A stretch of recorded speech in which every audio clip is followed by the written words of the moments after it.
श्रीराम राम रामेति रमे रामे मनोरमे सहस्रनाम तत्तुल्यं రామనామ వరాననే. రామాయణం భారతీయ వాంగ్మయంలో ఆది కావ్యంగాను, దానిని సంస్కృతంలో రచించిన వాల్మీకి మహాముని ఆదికవిగాను సుప్రసిద్ధం.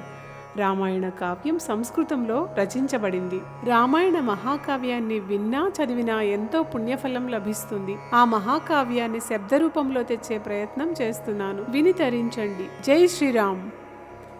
ఇలా ఉండగా ఒకనాడు ఉదయం నారదమునీంద్రుడు వాల్మీకి మహర్షి ఆశ్రమానికి వచ్చాడు. వాల్మీకి ఆయన్ను ఆదరించి పూజించి అతిథి మర్యాదలు చేశాడు. ఇద్దరూ కొంతసేపు వేదాంత చర్చ జరిపారు. తరువాత మాటల సందర్భంలో వాల్మీకి నారద మహర్షిని అడిగాడు, మహర్షి, ఈ లోకంలో మహావీరుడు, పరాక్రమశాలి, ధర్మాత్ముడు, సత్యసంధుడు, అన్ని విధాలా ఉత్తముడు అయిన మానవుడు ఎవరైనా ఉన్నారా అంటే అతను ఎవరు, నాకు చెప్పవలసింది అని కోరాడు. తపస్సంపన్నుడైన వాల్మీకి ఇలా ఎందుకు అడుగుతున్నాడా అని నారదుడు ఒక్క క్షణం ఆలోచించాడు. దివ్య దృష్టితో అంతా తెలుసుకున్నాడు. మహర్షి, నీవు అడిగిన మహావీరుడు శ్రీరాముడు. నీవు చెప్పిన అన్ని లక్షణాలు అతనిలో ఉన్నాయి.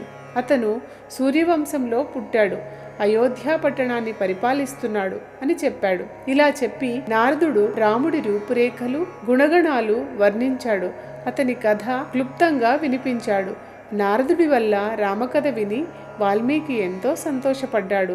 నారదుడు వెళ్ళిపోయిన తర్వాత కూడా వాల్మీకి రాముడి చరిత్రను మనస్సులో పదే పదే మననం చేసుకుంటూ మధ్యాహ్న స్నాన సంధ్యాదులు నెరవేర్చుకునేందుకు తమసా నదికి వెళ్ళాడు. ఆయన వెంట భరద్వాజుడు మొదలైన శిష్యులు కూడా ఉన్నారు. భరద్వాజుడు మొదలైన శిష్యులు వెంటరాగా వాల్మీకి గంగానది సమీపాన గల తమసా నదీ తీరం చేరుకున్నాడు. స్నానఘట్టానికి వెడుతున్నాడు. ఆయన అలా ఏటి ఒడ్డున నడిచి వెడుతుండగా అక్కడ ఒక చెట్టు కొమ్మ మీద 2 క్రౌంచ పక్షులు కనిపించాయి. ఒకటి ఆడపిట్ట, ఒకటి మగపిట్ట, భార్యాభర్తలు. అవి రెండూ ఎంతో ఉల్లాసంగా, సంతోషంగా ఒకదానినొకటి క్షణమైనా విడవకుండా కలిసి ఉన్నాయి. అప్పుడు ఒక బోయవాడు అక్కడికి వచ్చాడు. చాటున పొంచి ఉండి క్రూరంగా బాణం వేశాడు. ఆ బాణం తగిలి మగపిట్ట నేల కూలింది. విలవిలా తన్నుకుని ప్రాణాలు విడిచింది. నెత్తురు మడుగులో పడి ఉన్న తన భర్తను చూసి ఆడపిట్ట వలవలా ఏడ్చింది. మగపిట్ట ఎడబాటు సహించలేక ఆ ఆడపిట్ట ఎంతగా తప్పించిపోయిందో చెప్పలేము. అచేతనంగా పడి ఉన్న తన భర్తనే పదే పదే ముక్కుతో పొడుస్తూ కన్నీరు కారుస్తూ తను కూడా ప్రాణాలు విడిచే స్థితిలో ఉన్నది ఆడపిట్ట. ఈ దారుణమైన దృశ్యాన్ని కళ్ళారా చూశాడు వాల్మీకి. ఆయన హృదయం ద్రవించింది. ఎక్కడ లేని దుఃఖం పొర్లి వచ్చింది. ఓరి పాపాత్ముడా, ఎంత పని చేశావురా! ఆనందంగా కలిసిమెలిసి ఉన్న ఆ పిట్టలను నిష్కారణంగా కొట్టడానికి నీకు చేతులెలా వచ్చాయి? ఇంత పాడు పని చేసిన నీవు బ్రతుకంతా నిలువ నీడలేక తిరుగుతావులే అని బోయవాణ్ణి శపించాడు.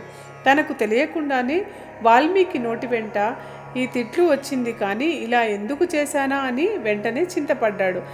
మహర్షిని అయి ఉండి కూడా క్షణికమైన కోపావేశానికి లొంగిపోయానే అని బాధపడ్డాడు. చిత్రం ఏమిటంటే వాల్మీకి నోటి వెంట వచ్చిన తిట్లు కూడా ఒక అద్భుతమైన స్వరంతో ఛందస్సులో ఉంది. పక్షుల ఎడబాటు చూసి తీరని ఆరని మనోవ్యధతో తాను పలికిన శాపవచనం ఒక పరమాద్భుతమైన శ్లోక రూపంలో ఉన్నట్లు తెలుసుకుని వాల్మీకి ఆశ్చర్యచకితుడైనాడు. ఇది ఆ పరమేశ్వరుడి లీల తప్ప మరొకటి లేదు అనుకున్నాడు. వాల్మీకి ఆయన శిష్యులు ఈ విచిత్ర సంఘటనను గురించి పదే పదే తలుచుకుంటూ ఉండగా అప్పుడు బ్రహ్మదేవుడు ప్రత్యక్షమైనాడు. మహర్షి, నీవు విచారించవలసిన పని లేదు. నా అనుగ్రహం వలన సరస్వతి నీ జిహ్వాగ్రంన నిలిచింది కనుకనే శోకం శ్లోక రూపంలో నీ నోటి వెంట వెలువడింది. ఇదే ఛందస్సులో నీవు రామాయణాన్ని రచించు అని చెప్పాడు. అంతకుముందు నారదుని వలన విన్న రామకథే కాక ఇంకా విపులంగా అన్ని విషయాలు సులభంగా అవగతమయ్యేలా బ్రహ్మదేవుడు వాల్మీకి వరం ఇచ్చాడు.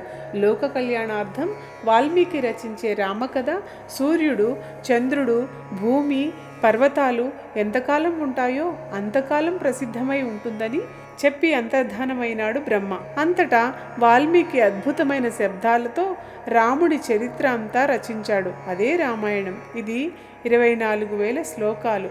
ఉత్తరకాండతో కలుపుకొని 7 కాండలు, 500 సర్గలు.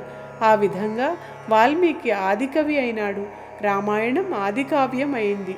దీనిని వాల్మీకి తన శిష్యులకు బోధించాడు. కుశలవులు దీనిని కంఠస్థం చేసి పల్లెలు పట్టణాలు తిరుగుతూ అద్భుతంగా గానం చేశారు.